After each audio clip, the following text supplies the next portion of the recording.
आपको शालोम। आज हम उत्पत्ति के 5 अध्याय से हम आगे जाएंगे। आप मेरे साथ अपने बाइबल खोलिएगा। 5 अध्याय में ऐसा शुरू होता है, जब इंसान को परमेश्वर ने बनाया था तो आदम की पूरी पारिवारिक जो जीनियोलॉजी है यहां दे रहा है। मगर एक 5 अध्याय जो है, ये 5 अध्याय जो बहुत बोरिंग वाला चैप्टर है। मैं मजाक में हमेशा कहता हूं, किसी को नींद नहीं आता है उत्पत्ति के 5 अध्याय पढ़े, नींद आ जाएगा। क्योंकि यहां एक कॉमन चीज है, हम पढ़ेंगे आपके साथ। यहां लिखा है 3 आयत। जब आदम 130 वर्ष का हुआ तब उसके द्वारा उसकी समानता में उसी ही के स्वरूप के अनुसार एक पुत्र उत्पन्न हुआ। उसका नाम शेत था। सेत पैदा हुआ। सेत जो है आदम का तीसरा बेटा है। काइन और आबेल के बाद सेत पैदा हुआ। मगर सेत जो है आदम के शक्ल में पैदा हुआ। बिल्कुल आदम लगता था, शक्ल से भी, अकल से भी, सब बात में। अभी आदम के स्वरूप में पैदा हुआ जब आदम का उम्र 130 साल का था। ठीक है। अभी सेत के बारे में हम देखेंगे 6 आयत। जब शेत 105 वर्ष का हुआ तब उसने एनोश को जन्म दिया, और एनोश के जन्म के पश्चात शेत 807 वर्ष जीवित रहा, और उसके और भी बेटे बेटियां उत्पन्न हुई। और शेत की कुल अवस्था 912 वर्ष हुई तब वो मर गया। यहां क्या देखता है, सेत की उम्र 105 साल का था। वो शादी हुआ, बच्चा का बाप बना, इनोश का डैडी बना। उसके बाद 807 साल तक उसने उसी बच्चों को पाला, और दूसरा भी बेटी बेटा पैदा हुआ, उनको पाला, और 912 साल तक उसका उम्र जीवित रहा, और उसके बाद वो गुजर गया। ऐसा ही इनोश भी जब 90 साल का था तो शादी हुआ, केनन को पैदा किया। हम पढ़ेंगे 9 आयत। जब एनोश 90 वर्ष का हुआ तब उसने केनन को जन्म दिया। अच्छा, 10 आयत भी। और केनन के जन्म के पश्चात एनोश 815 वर्ष जीवित रहा, और उसके और भी बेटे बेटियां उत्पन्न हुई। यहां क्या देखता है, आदमी पैदा होता है, कुछ समय तक जीता है, उसके बाद शादी होता है, उसके बाद बच्चा पैदा करता है, फिर बच्चों को संभालता है, उसके बाद मर जाता है। क्या जीवन यही चीज है? इतना ही बातों के लिए जीवन बना हुआ है? आदमी पैदा होना, बड़ा होना, शादी होना, बच्चा पैदा करना, उसके बाद मर जाना, यही बात है। चैप्टर 5 अध्याय में पूरा भरा हुआ कहानी यही है कि बच्चे पैदा हुआ, इतने साल जिया, मर गया, फिर बड़ा हुआ, बच्चे पैदा हुआ, बड़ा हुआ, बच्चों ने शादी किया, बच्चे पैदा किया, फिर बच्चों को देखभाल किया, मर गया। यही कहानी है। यह इतिहास इतना बुरा है इंसान का। शुरुआत में वो उनको और कोई काम नहीं आता था। पैदा होता था, बड़ा होते थे, शादी होते थे, बच्चा पैदा करते थे, और देखभाल करते करते एक समय आता है मर जाता था। यहां ये इतिहास एक आदमी ने आके बदला। 24 आयत में आपके साथ देखना चाहता हूं। ये इतिहास, ये रिवाज इंसान की पैदा होना, बड़ा होना, बच्चा पैदा करना, बच्चों को देखभाल करना, फिर मर जाना, उसकी एक आदमी ने आके इतिहास बदला है। 24 आयत में हम देखेंगे। और हनोक परमेश्वर के साथ साथ चलता था, फिर वो लोप हो गया क्योंकि परमेश्वर ने उसे उठा लिया। या हनोक नाम की एक शख्स पैदा हुआ। हाँ जी, हनोक पैदा हुआ और उसने वो काम नहीं किया। क्या काम नहीं किया? उसने ना शादी किया, ना बच्चा पैदा किया अभी, मगर परमेश्वर के साथ चलना शुरू किया। उसने परमेश्वर के साथ चलना शुरू किया। बहुत अच्छा लगा मुझे। इसके बाद परमेश्वर उसको लेके गया। यह बहुत अच्छा लगा। पढ़े मेरे साथ 24 को फिर। और हनोक परमेश्वर के साथ साथ चलता था, फिर वो लोप हो गया क्योंकि परमेश्वर ने उसे उठा लिया। ये आदमी एनोक, हनूक, हनूक आपके बाइबल में हनूक, इसने मौत नहीं देखा क्योंकि परमेश्वर ने उसको जिंदा ही उठा के जमीन से ले गया। इसके मानी इसने अपना क्रियाक्रम की पैसा बचा लिया।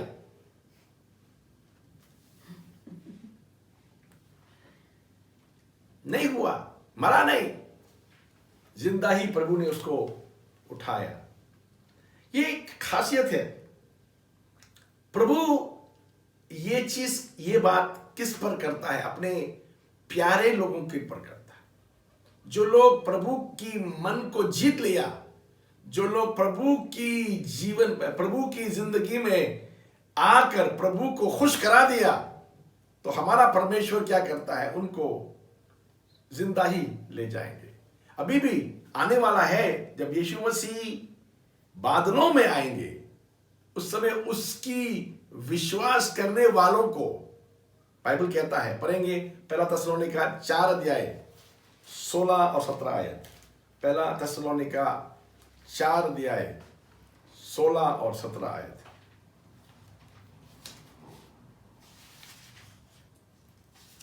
क्योंकि प्रभु आप ही स्वर्ग से उतरेगा, उस समय ललकार और प्रधान दूत का शब्द सुनाई देगा और परमेश्वर की तुरही फूंकी जाएगी, और जो मसीह में मरे हैं वे पहले ही जी उठेंगे। तब हम जो जीवित और बचे रहेंगे उनके साथ बादलों पर उठा लिए जाएंगे कि हवा में प्रभु से मिले, और इस रीति से हम सदा प्रभु के साथ रहेंगे। हालेलुया। हालेलुया। अभी भी होने वाला है। परमेश्वर से प्यार करने वाले, परमेश्वर के रास्ते में चलने वाले, परमेश्वर के वचन पर जिंदगी जीवित रहने वाले लोगों को, परमेश्वर जीवित रहने वालों को बदला देंगे और मुर्दों को जला देंगे। दोनों को इकट्ठे ही उठाया जाएंगे जब यीशु मसीह बादलों में आएगा। हालेलुया। हालेलुया। और यहां हम देखते हैं हनूक नहीं मरा। उसके बाद 6 अध्याय में हम देखता है नू के बारे में, नू की बारे में देखेंगे 9 आयत। नूह की वंशावली ये है, नूह धर्मी पुरुष और अपने समय के लोगों में खरा था, और नूह परमेश्वर ही के साथ साथ चलता रहा। नूह परमेश्वर के साथ चलता रहा। देखिए 1:5-24 में हनूक परमेश्वर के साथ चलता रहा। 6 आयत में हम देखते हैं हनूक और नोआ, ये दोनों जो है परमेश्वर के साथ चलता रहा। परमेश्वर के साथ चलने के मानी क्या है? परमेश्वर और वो संग रहना है। परमेश्वर की हजूरी में रहने वाले, परमेश्वर की हजूरी की प्यार करने वाले। हालेलुया। हालेलुया। मैं आपसे पूछना चाहूंगा, आप क्या परमेश्वर की हजूरी से प्यार करता है? परमेश्वर की हजूरी में रहना आपको अच्छा लगता है? इन दिनों में क्वारंटाइन में आप बंधा हो या लॉकडाउन में आप हो, आपको मालूम होना चाहिए बहुत ही समय, अच्छा समय है परमेश्वर के साथ समय गुजारने का। परमेश्वर के साथ समय गुजारने की सबसे अच्छा समय है अभी। Hallelujah, hallelujah. इसीलिए कोई डरने की जरूरत नहीं है। आप खुश रहे प्रभु में, यही दिन है प्रभु की हजूरी में समय गुजारने का। हालेलुया। तमाम दुनिया डरा हुआ है, मगर प्रभु के लोग आनंदित है, क्योंकि परमेश्वर उनके साथ है। यस। हालेलुया। तो अभी हम आपका देखेंगे। अभी 6 अध्याय में हमने देखा नूह परमेश्वर के साथ चलता रहा। उसके बाद में क्या हुआ? परमेश्वर ने नूह से बातचीत कहा। पढ़ेंगे 13 अध्याय। तब परमेश्वर ने नूह से कहा, सब प्राणियों के अंत करने का प्रश्न मेरे सामने आ गया है, क्योंकि उनके कारण पृथ्वी उपद्रव से भर गई है। इसलिए मैं उनको पृथ्वी समेत नाश कर डालूंगा। 5 आयत भी पढ़े, 6 का 5। और यहोवा ने देखा कि मनुष्य की बुराई पृथ्वी पर बढ़ गई है, और उनके मन के विचार में जो कुछ उत्पन्न होता है सो निरंतर बुरा ही होता है। इंसान शुरुआत में ही, उस शुरुआत की 1300-400 साल की आदम के बाद 1300-400 साल में ही इंसान बिगड़ा हुआ था, पाप में डूबा हुआ था।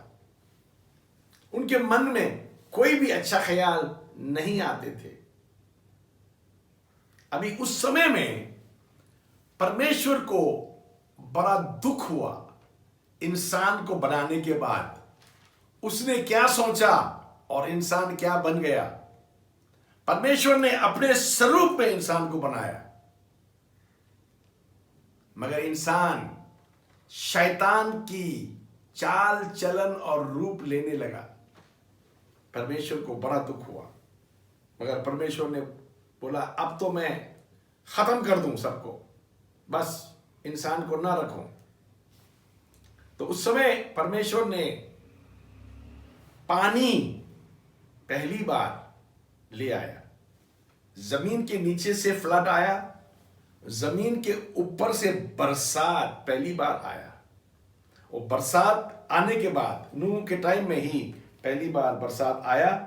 बरसात आने के बाद फ्लड आया। फ्लड आने के बाद परमेश्वर ने दुनिया को डुबाना था।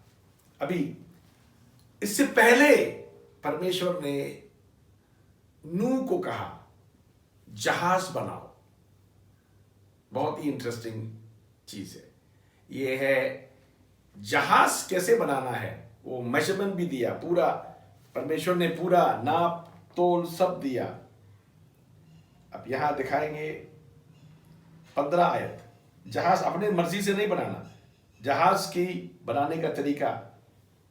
और इस ढंग से उसको बनाना, जहाज की लंबाई 300 हाथ, तो 300 हाथ लंबाई, 300 हाथ लंबाई, हाँ जी। चौड़ाई 50 हाथ, चौड़ाई 50, हाँ जी। और ऊंचाई 30 हाथ की हो। ऊंचाई 30 हाथ की। फिर सोचिएगा, ऊंचाई 30, चौड़ाई 50 और लंबाई 300। हाँ जी। तो ये परमेश्वर ने नपाई सब दिया और उसको बताया 16 में, जहाज में एक खिड़की बनाना और उसके एक हाथ ऊपर से उसकी छत बनाना, और जहाज की एक अलंग एक द्वार रखना, और जहाज में पहला दूसरा तीसरा खंड बनाना। तो यहां पूरा नाप नपाई देकर उसको बोला जहाज ऐसा बनाना। जहाज बनाया नूह ने। जिस जहाज बनाने के बाद बाइबल में यह लिखा है, नूह ने जहाज सबके लिए नहीं बनाया। यहां एक गलत फहमी है। बहुत प्रचारक लोग बोलता था नूह के जहाज में आने के लिए नूह ने दावत दिया। बहुत लोग ने प्रचार ऐसा करता था, जब नूह ने जहाज बनाया तो दूसरों को भी बोला आ जाओ तुम लोग भी घुस आओ। नहीं नहीं नहीं, क्योंकि बाइबल में ऐसा कुछ नहीं लिखा है। हम पढ़ेंगे आपके साथ पहला पतरस 3 अध्याय।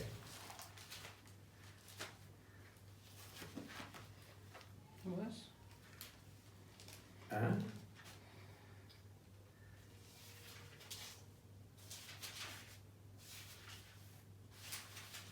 पहला पतरस 3 अध्याय में हम देखता है, सॉरी एक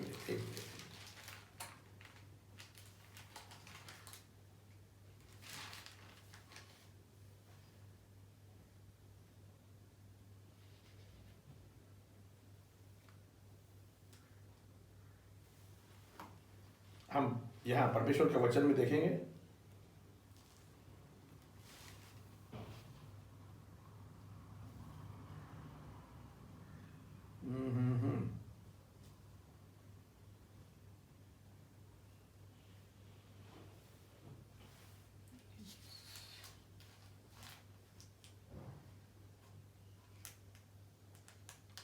यहां परमेश्वर के वचन में हम देखते हैं, पहला पतरस 3 अध्याय की 20 और 21। जिन्होंने उस बीते समय में आज्ञा ना माना, तब परमेश्वर नूह के दिन में धीरज धर कर ठहरा रहा, और वो जहाज बना रहा था जिसमें बैठकर थोड़े लोग अर्थात 8 प्राणी पानी के द्वारा बच गए।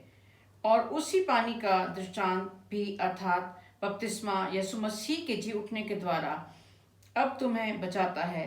उससे शरीर के मैल को दूर करने का अर्थ नहीं, परंतु शुद्ध विवेक से परमेश्वर के वंश में हो जाने का अर्थ है। नूह और उसके परिवार के लिए परमेश्वर ने जहाज बनाने बोला, सबके लिए नहीं। तो यहां 8 लोग घुसा, बस आदमी 8, बाकी जानवर 2 बाई 2। तो यहां परमेश्वर के वचन हमें सिखाता है। अभी आखिरी में क्या हुआ, नीचे से फ्लड आया, ऊपर से बरसात और बाढ़ और बरसात जमीन में पूरा बाढ़ लेके आया, और उस समय की जमीन पूरा डूब गया। हम देखा है यहां 8 अध्याय तक यहां डूबा हुआ हम देखता है। 8 अध्याय तक, उत्पत्ति के 8 अध्याय तक डूबा हुआ देखता है। निकल के आया 9 अध्याय में हम देखेंगे, 9 अध्याय के 3 आयत। सब चलने वाले जंतु तुम्हारा आहार होंगे, जैसा तुमको हरे हरे छोटे पेड़ दिए थे वैसे ही अब सब कुछ देता हूं। परमेश्वर इंसान को जीवित जानवरों को भी खाने के लिए इजाजत दिया है, और सब्जियों को भी खाने के लिए इजाजत यहां दिया है 9 अध्याय में। तो इंसान को सब कुछ खा सकता है, मगर क्या नहीं खा सकता है? जिंदगी नहीं खा सकता है। 4 आयत। पर मांस के प्राण समेत अर्थात लहू समेत तुम ना खाना। खून नहीं खा सकता है। परमेश्वर मना करता है, मीट खाना तो इजाजत दिया था, मगर खून खाने की इजाजत नहीं दिया। इसीलिए बिना खून का खाना चाहिए। इसीलिए यहूदी लोग खोचर काटता है ताकि खून पूरा निकल जाए, और मुसलमान लोग हलाल करता है खून नहीं रहने के लिए। ज़बा जो है खाना अच्छा नहीं है, क्योंकि खून उसमें रह जाता है। अभी हम आपके साथ यहां देखता है, नूह पानी से निकल के आया, उसके बाद उसने शराब बनाया था। यहां यह शराब बनाया लिखा है, और पढ़ेंगे 20 आयत से ही पढ़ेंगे। और वो किसानी करने लगा और उसने दाख की बारी लगाई, और वो दाख मधु पीकर मतवाला हुआ और अपने तंबू के भीतर नंगा हो गया। तब कनान के पिता हाम ने अपने पिता को नंगा देखा और बाहर आकर अपने दोनों भाइयों को बतला दिया।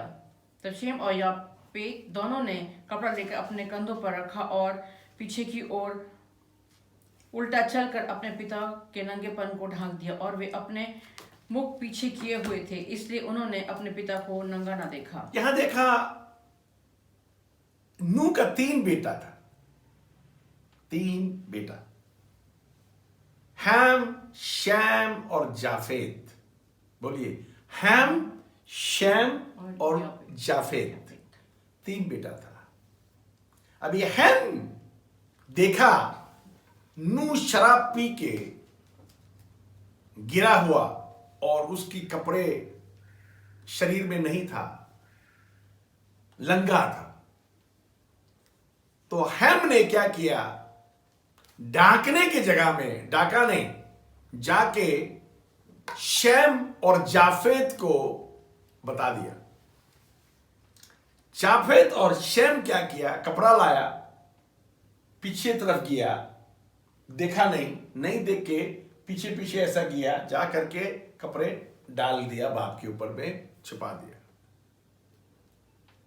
जब नूह उठा, होश में आया, तो पता चला उसका हालत खराब था। पहली आदमी शराब जो पिया है यही नूह। उसको पता चला, इसके बाद शराब क्या कर सकता है, इंसान को नशा में, इंसान को बेहोशी कर सकता है। जब उसको पता चला, उसकी एक बेटा हैम ने उसकी शर्म को ढका नहीं, मगर जाके डंडोरा पीटा, तो उसको लानत दे दिया, उसको कर्स कर दिया, श्राप कर दे दिया। इसीलिए हम लोग जब देखेंगे हैम की जनरेशन जो है अफ्रीकन्स बना, आपके बाइबल में, जो आपके पास ये बाइबल है, ये क्या बाइबल है, इसकी नाम है रायरी रेफरेंस बाइबल। ये रायरी हिंदी है। रायरी है, रायरी रेफरेंस बाइबल आपके पास ये है हिंदी में। तो 9 और 10 अध्यायों के नीचे में पढ़िए, नीचे पढ़ेंगे तो नीचे में फुट नोट दिया हुआ है, वहां आपको पता चलेंगे हैम के लोग, हैम के बच्चे, उसके बच्चे जो बच्चे जो है अफ्रीकन्स बन गया, रंग काला, क्योंकि इनको शरापित हुआ था, हैम को शरापित हुआ था। परमेश्वर के वचन में हम देख सकते हैं। Hallelujah, hallelujah. अभी इसके बाद हम देखता है यहां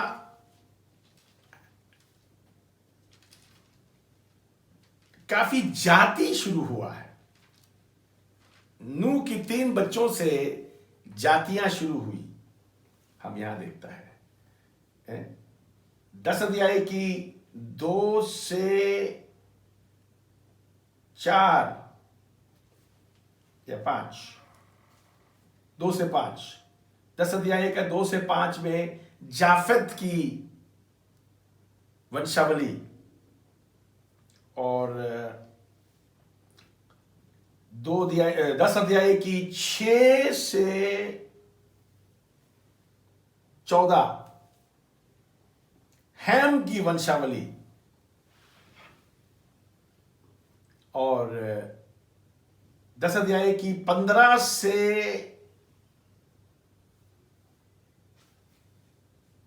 20 कनान की वंशावली, और शेम की वंशावली 21 से 32 हमने देखा। यहां वंशावली बढ़ते बढ़ते गया।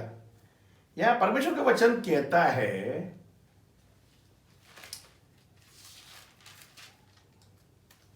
दस अध्याय में हम यहां देखता है 8 आयत, हैम की एक बच्चे हैम की एक बच्चे 8 आए, 10 का 8। और कुश के वंश में निम्रोद भी हुआ, पृथ्वी पर पहला वीर वही हुआ है। पृथ्वी में पहला वीर, जंग लड़ने वाला, शिकार पकड़ सकने वाला, शूरवीर, पहला वीर कुश का बेटा निम्रोद था। निम्रोद बहुत ही अक्लमंद और बहुत ही ताकतवर था। शिकारी भी नंबर 1 का शिकारी था, जंग लड़ने में भी नंबर 1 था। उसने काफी देश शुरू किया, उसके द्वारा बाबुलोन, उसकी लिंक के द्वारा इजिप्ट, काफी देशों को उसने शुरू किया। उनके बैकग्राउंड से, उनकी वंशावली से ये सब देश पैदा हुआ, और ये सब देश काफी ताकतवर थे उस समय में भी, उसके बाद में भी। अभी हम आपके साथ 11 अध्याय देखते हैं। अभी लोग ज्यादा ही अक्लमंद हो रहा था, तो उन्होंने फैसला किया हम ऐसा बिल्डिंग खड़ा करें, ऐसा बिल्डिंग खड़ा करें, वो बिल्डिंग परमेश्वर तक पहुंच सके और हमारा नाम मशहूर हो। तो क्या करा इन्होंने? पत्थर के जगह में ईंट इस्तेमाल किया, सीमेंट के जगह में इन्होंने अलकतरा इस्तेमाल किया, और उन्होंने बिल्डिंग बनाने लगा। परमेश्वर ने देखा इंसान की नीयत सही नहीं है, तो परमेश्वर सोचा इन लोग मिलजुल के ज्यादा गलतियां कर लेंगे। तो परमेश्वर ने क्या किया, इनको 11 अध्याय में ही इनके हर काम को टुकड़ा टुकड़ा कर दिया, और जातियां और भाषाएं वहां से बट गया, वहां से अलग अलग एक दूसरे को समझ नहीं सका, भाषा बट गया। ये भाषाएं बटने की वजह भी यही था, परमेश्वर ने इनके गलत यूनिटी को तोड़ने के लिए भाषाएं बना दी। तो ये 11 अध्याय में हम देखते हैं, 11 अध्याय तक ये शुरुआत के, उत्पत्ति के हर कहानियां हैं, हम देखते हैं। अभी 12 अध्याय से 50 अध्याय, 12 से 50 अध्याय तक उत्पत्ति में हम क्या देखता है? इब्राहिम और उसके वंशावली, उसके परिवार। हम आपके साथ देखना चाहता है 12 अध्याय में परमेश्वर ने इब्राहिम को बुलाया। 12 अध्याय में परमेश्वर ने इब्राहिम को बुलाया। आपके बाइबल खोल के देखिए 12 अध्याय की 1 आयत। यहोवा ने अब्राहम से कहा, अपने देश और अपनी जन्मभूमि और अपने पिता के घर को छोड़कर उस देश में चला जा जो मैं तुझे दिखाऊंगा। 3 बातें हैं, अपने देश, अपने जन्मभूमि और अपने पिता का घर। अपनी देश, अपने जन्मभूमि और पिता का घर को छोड़कर जिस देश में तुमको बताता है वो जाओ। अभी यहां एक खास बात देख सकता है, आप मेरे साथ 11 अध्याय की 31 आयत देखिए। 11 अध्याय की 31 और 32 आयत हम देखेंगे। ये इब्राहिम का पिता का नाम है टेरा। हाँ पढ़िए। और तेरा अपना पुत्र अब्राम और अपना पोता लूत जो हारान का पुत्र था, और अपनी बहू सारे जो उसके पुत्र इब्राहिम की पत्नी थी, इन सबों को लेकर कसदियों के उस नगर से निकलकर कनान देश जाने को चला। पर हारान नाम देश में पहुंचकर वहीं रहने लगा, और तेरा 200 वर्ष का हुआ तब वो हारान देश में मर गया। हाँ, 205 वर्ष। यहां देखता है इब्राहिम के पिता, वो जा तो रहा था अपने बच्चों के साथ जा तो रहा था, ठीक है, मगर कनान देश में पहुंचा नहीं इन्होंने। आधा रास्ता में एक जगह का नाम हरान है, हरान में बस गया, कनान तक नहीं गया। मगर उसके बेटे इब्राहिम को परमेश्वर ने बुलाया और बोला अपने भूमि,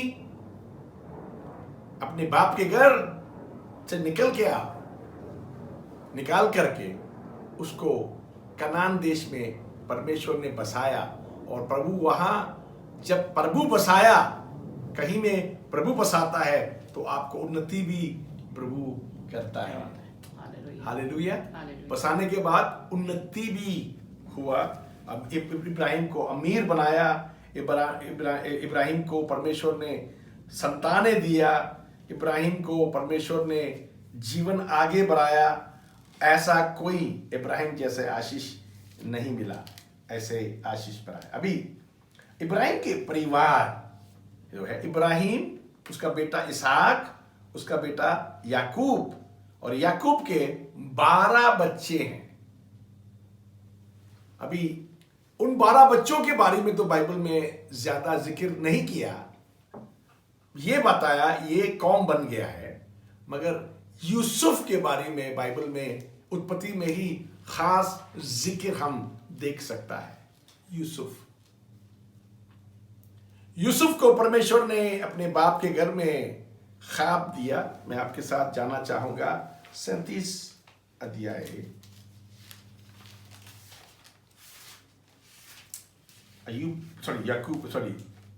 उत्पत्ति के 37 अध्याय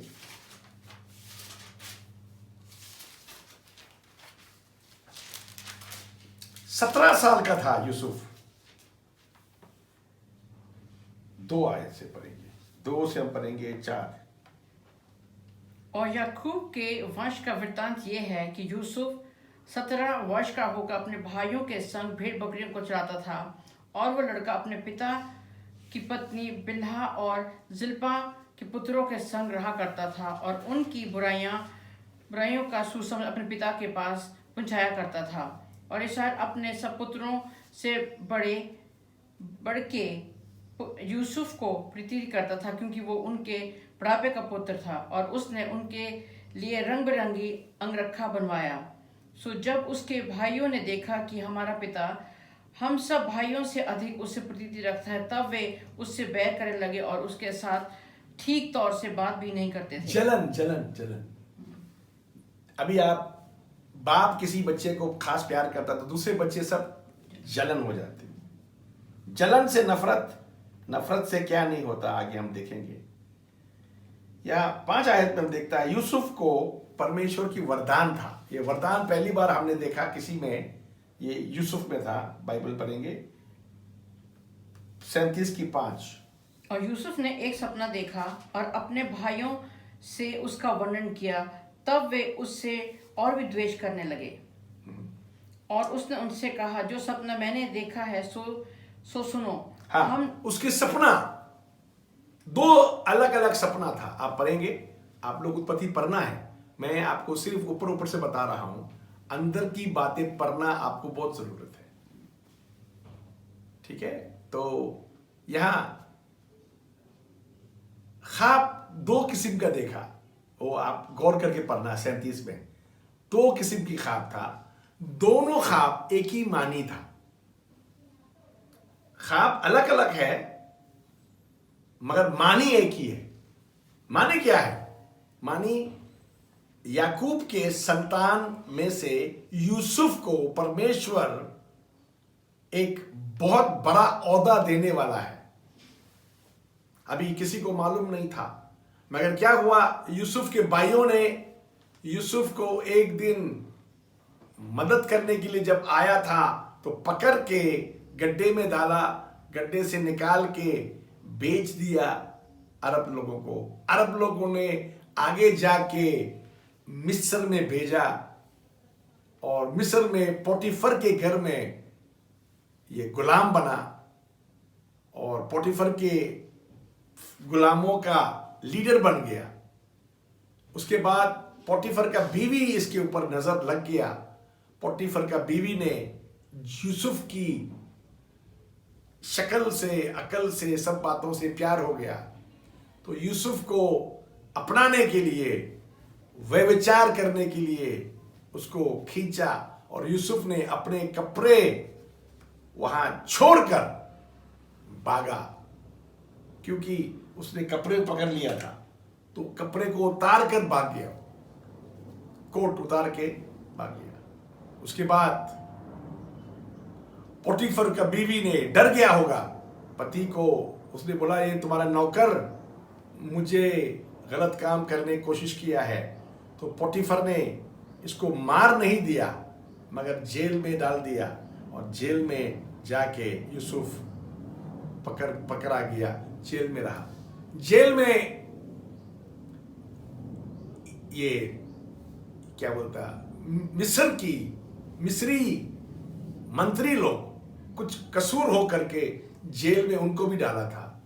तो वहां यूसुफ उनको देखा और उनकी ख्वाब यूसुफ ने तर्जुमा दिया और वो सच्चा निकला।